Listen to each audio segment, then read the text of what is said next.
নমস্কার, সবাই কেমন আছেন? আমিও খুব ভালো আছি। আজকে ভাবলাম একটু আম মাখা তৈরি করব। এই যে সুন্দর সুন্দর আমগুলা দেখছেন, এগুলা কিন্তু রাজশাহীর জনপ্রিয় গোপালভোগ আম। এই গোপালভোগ আমগুলো কিন্তু খুবই সুস্বাদু।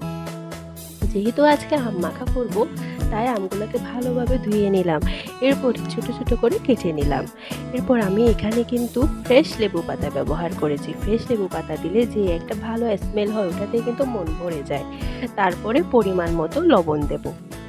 লবণ দেওয়ার পরে আমি এখানে ভাজা শুকনো লঙ্কা ব্যবহার করছি। ভাজা শুকনো লঙ্কা, লেবু পাতা আর লবণ খুব ভালোভাবে মেখে নিতে হবে। এরপরে আমি কিন্তু আমের সাথে এগুলো খুব ভালোভাবে মেখে নেব।